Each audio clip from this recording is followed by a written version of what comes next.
ginagawa ng pagbabarnish. Log yung ano nga pala, yung bandang gitna.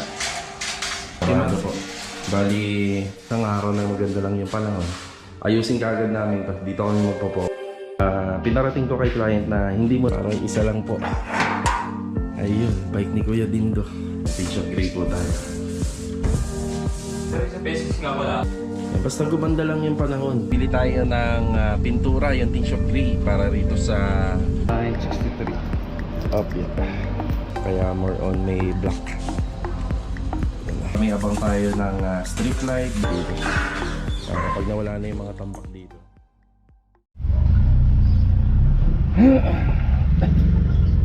Mga karaos, good morning po. Good morning, kamusta po tayong lahat? Ito, welcome back po muli dito sa aming channel. Araw po ng Lunes. Hindi maganda yung bungad sa atin ng araw ng Lunes. Napakalakas po ng ulan kanina. Merong hindi mga nakapasok, meron din nagpaalam na hindi papasok. Pero iba naman, yan, nakapasok naman. Yan, bali si Kuya Rigor, yung project natin doon sa phase 4, nagpresenta na muna siya na hindi papasok kasi apektado daw talaga yung gawa niya. Concerned siya dun sa mga materialis na ginagamit kasi nga yun nga, sinabi ko naman sa inyo, kapag hindi porket na nasa loob tapos nagpipintura ay hindi na apektado yung gawa. Yun, malaking ano pa rin po, malaking impact pa rin po yung ulan dun sa mga quality ng ginagawa ng pagbabarnis. So hindi na muna daw siya papasok. Kung okay daw yung panahon, nakiusap na lang siya na papasok siya ng linggo para kompleto pa rin daw yung ano niya, payroll. Okay, kamustahin natin yung ibang project natin. Kaya ito, samahan niyo po muli kami ngayong araw po ng Lunes. Enjoy watching po. Tara. Dito tayo sa phase 5. Ayan, meron pa tayo mga madidiscovering ano rito, mga problema habang tumatagal. Siyempre araw-araw pong araw-araw pong naulan eh. Ayan, bati muna tayo. Adonis, good morning. Good morning. Good morning. Bilo, good morning. Good morning. Ayan, ceiling framing na po sila rito. Bali, cove ceiling po ito. Kuya Boy, good morning po. Good morning po. Ayan, good morning. Ayan, ceiling framing, bali, drop muna tayo. Ilan yung drain up niya dyan? 10? 10 cm. Yan, 10 cm. Yan, nakadrop siya. Log yung ano nga pala, yung bandang gitna, yung mga center light, tibayan nyo. Para pag may kinabit kayo na ilaw, baka mamaya mabigat eh. Yeah, alam niya na yan. Alam mo na yan kung paano titibayan. Pati sa taas. So may cove ceiling po to, bali plain muna, plain flat ceiling. Tapos gagawa tayo ng cove ceiling, paikot naman. Yan, lagi nyo na napapanood yan dito. So sa structural, bali standby muna tayo rito. Pero yung sa linya, inuuna na ni Kuya Bayo yun . So series line na lang po to kasi okay naman po yung sa basin kasi wala naman pong maraming tubig ang idadrop natin dito. Series line na lang yan.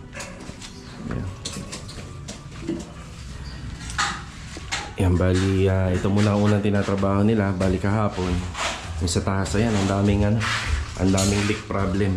Yan, naglilitawan na. Tapos meron pang isa, ayun, barado siya. Barado po. Bali inaasahan ko na yan dito sa phase 5. Yung mga ginagawa namin mga unit dito, minsan talaga may natsetsempohan kami, hindi nakatap dun sa kanal. Yan, barado. Malamang yung niyan, yung linya niyan sa lupa na lang, hindi na nakakarating dun sa culvert line. Yan, tuluan tayo.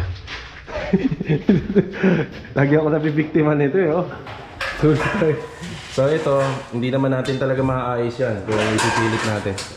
Tapos yung nalagyan na nga pala natin ng insulation to, yun oh, daming tulo. Yan. Pati ito, basang-basa. Basang-basa siya. Ayan oh. Yeah, okay lang yan. Kung ang nilagay namin dito is yung foam insulation, yun, malamang may damage na yan, ulit gawa. Hindi kasi pwedeng mabasa yun. So ito, fiber cement board, okay lang naman na mabasa siya. Yan, hindi naman masisira yan. Pero gumanda lang ang panahon, isang araw na maganda lang yung panahon.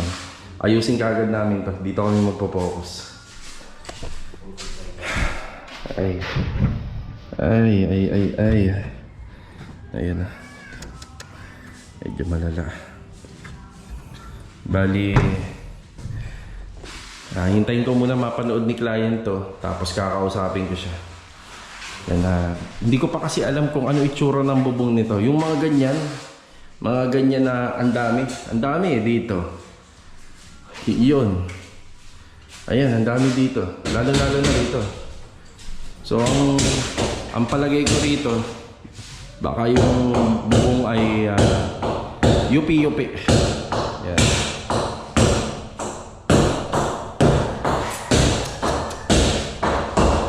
Yan, hindi ko pa nakikita yung bubong nito, malalaman natin. Kapag ganito, marami tayong nakikita ang problema sa bubong. Kailangan munang ayusin muna to bago natin ituloy yung kisame. So, kailangan maagapan muna natin. Ito pa. Yun, nagapang. Wait lang. Aglit. Yan, nail gun. Okay. Tira. Yun, oh. Sarap. Walang kahirap-hirap. Hindi na mahirapan magpako. Okay, bali dito nga po pala si Marvin at saka si Ricky, wala sila rito. Yan, apektado rin kasi yung gawa natin dito. So, pahinga muna sila doon sa extension natin. Bali, sabi ko nga sa kanila, tansyahin na lang nila kung gusto nilang pumasok, pero hindi sila nakapasok eh. Yan, bali sila muna yung gagawa rito. Binalikan ko yung natapos namin project dito. So mga karos, standby lang tayo rito doon sa before and after. May mga nagbe-message na sa akin kung magkano daw yung ginastos ni client owner dito.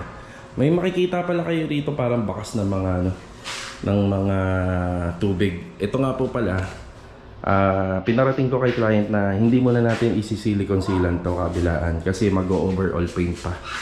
So hindi naman masisira to nang dahil lang sa tubig. Yan po siya. Yung pader na yan, gawa naman sa semento. So okay lang yan na mag-absorb ng moisture. Kapag nilumot naman, may mga pamamaraan naman po tayo para matanggal yun. So hindi muna natin isisilikon siya kasi pag sinilikon natin yan, maka-apekto yun sa paggawa. Yan, kasi maraming preparasyon pa at ipapahid ang kailangan dito. Okay, kaya nandito tayo. Siyempre, nag-uulan. Inspeksyonin natin. So dito, wala naman pong problema dito. Ayos naman po yung gawa natin dito. So inspeksyonin natin ito. Yan dito. So yung naging problema natin. Ayan na. Ayun, tuyo na po siya. Ayan. Ayan, tuyo na po.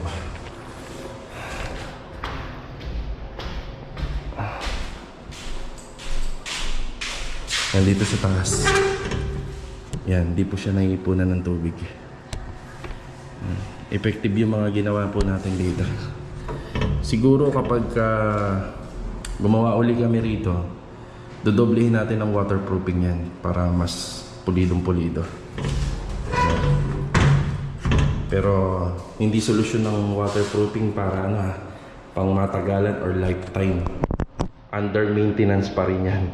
Pagka nag-apply tayo ng waterproofing dyan, mini-maintenance pa rin dapat natin. Kung kailan kinakailangan. Ayun po. So, okay na to. So, magagawa ko na siya ng before and after. Yan, na lang po. Yan, hintay na lang. Ayan. Okay, dito naman tayo sa ating second project na Angeli. Parang isa lang ang taong gumagawa rito. Parang isa lang po. Ayun, bike ni Kuya Dindo. Yan na. Parang mag-isa nga lang si Kuya Dindo. Yan.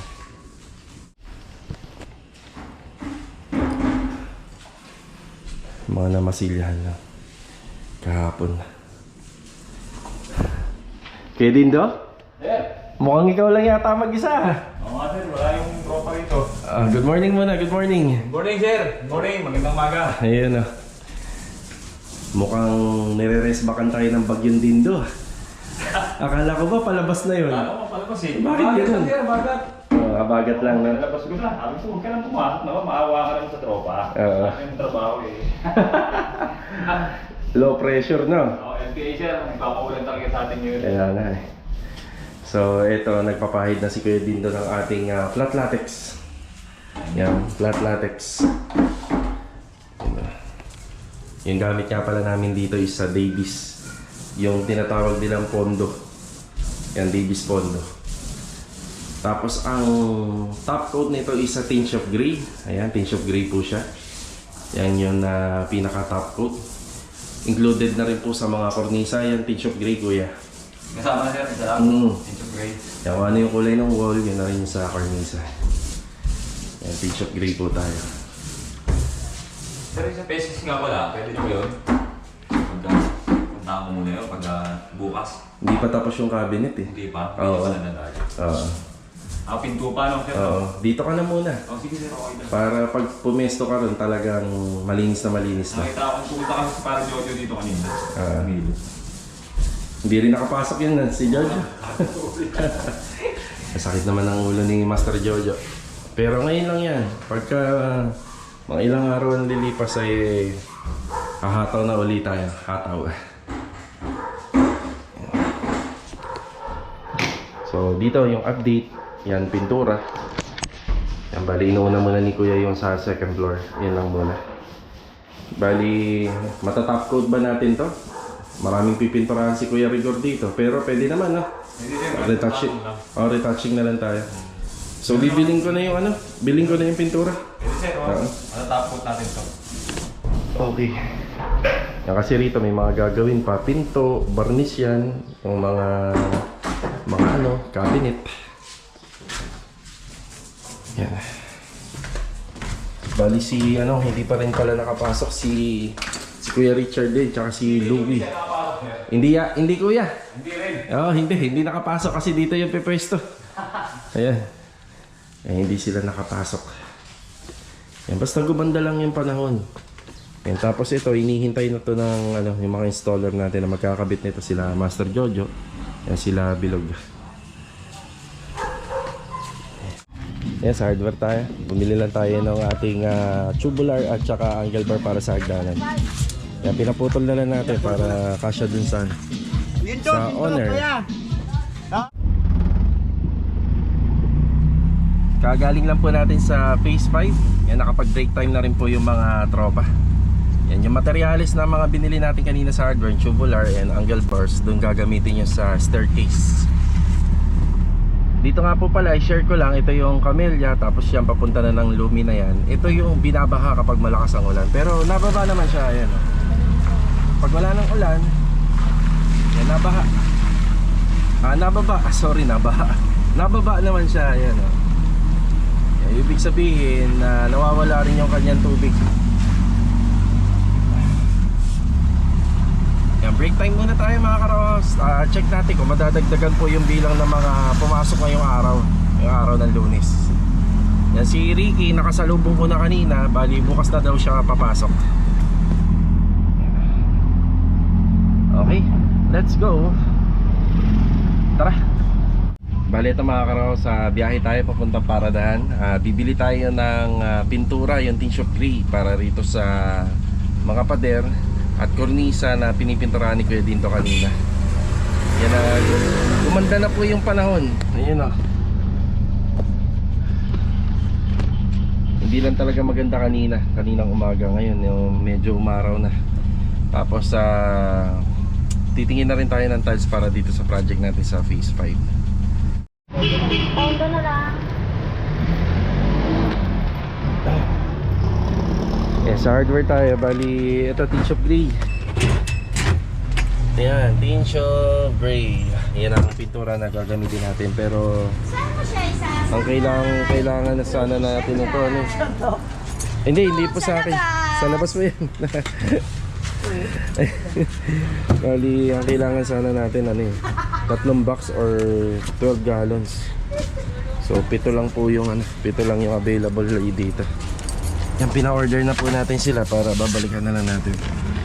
Yan, bali 4,760 ang 7 gallon. Tara. Dito na tayo sa City Mini Home Depot. Bali yung ginagawa ko, nagpapasa ako ng mga tiles kay client, pero iba't ibang ano po yun, tile center. So halos dito niya napili yung iba. Okay na? Okay na. Sir, 963. Up, yeah. Yan, bali, umorder na rin ako ng water closet. So, water closet, ito yung binili po natin. Ito yata. Ito. Kasi maganda yung shape niya. Tapos, para sa vanity, yan, umorder na rin tayo. Bali, ano po to, delivery, kasi medyo marami. Yan. So, pakita ko lang yung mga napili ni client para mapanood niya rin dito sa video. Para sa kitchen, gusto niya all white. Pero yung sa kitchen may dating ng konti. Bali ganito. Yan. May shade po siya. Lighter lang yung shade niya. Tapos sa flooring ng second floor, first floor, kasama na yung sa kitchen flooring, ito ivory tiles. LSQ 6000. So 60 by 60. Yan. Tapos yung iba, nakapagkabit na kami nun sa ano namin, sa ibang project namin. Ano to, yung block and lot? Sige, wait lang. Bali yung tiles na kanina, yun na rin ang ikakabit sa backsplash wall. Sa wall pala ng toilet and bathroom. Tapos ito sa backsplash wall ng kitchen. Yan, ilang beses na kami nakapagkabit nito. So sa design ata ni sir, parang black and white. Yun ang motif color niya. Kaya more on may black. Yan na. Okay na tayo rito. Yung ibang tiles hindi napili ni client doon. So dito tayo pumunta. Malapit lang sa trade school.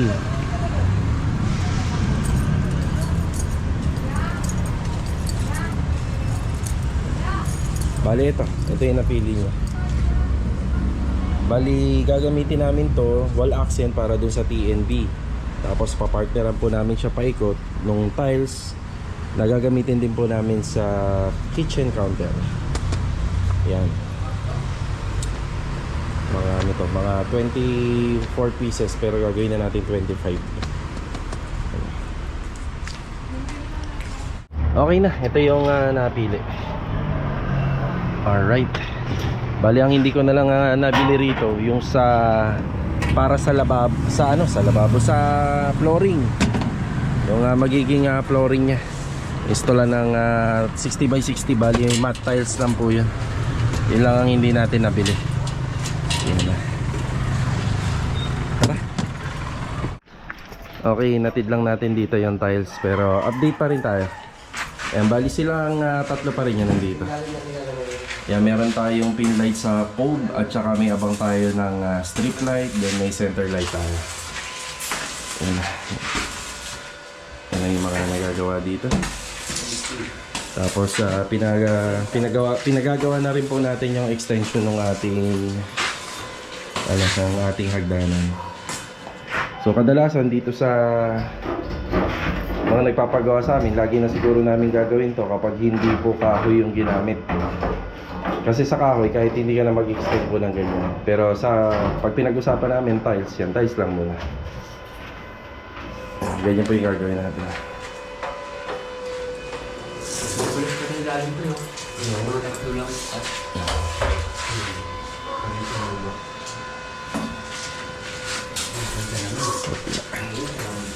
Maganda-ganda na yung weather. Bukas na bukas mismo kapag hindi na uulan, uunahin na namin yung mga problema dyan sa taas. Yan, para hindi na maapektuhan yung gawa natin sa ceiling. Tapos observation tayo para malaman natin kung magkakaroon pa o hindi na. Okay na tayo rito. Bali, yun ang mga na-discover natin dito. Meron tayong panibagong problema yan sa taas at saka dito sa TNB. Yan yung mga tututukan natin. So hindi pa natin maayos yan kasi marami pang materialis dito. Pag nawala na yung mga tambak dito, double check natin yung lahat.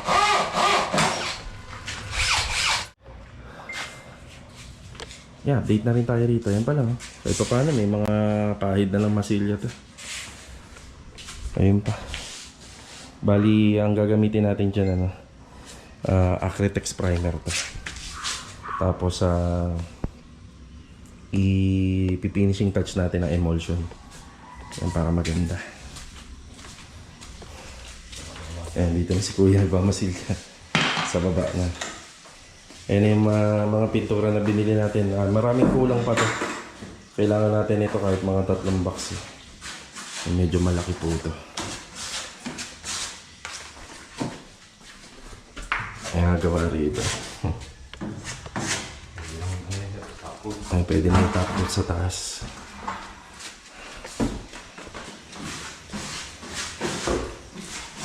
Okay na tayo rito. Yan lang muna yung update vlog natin.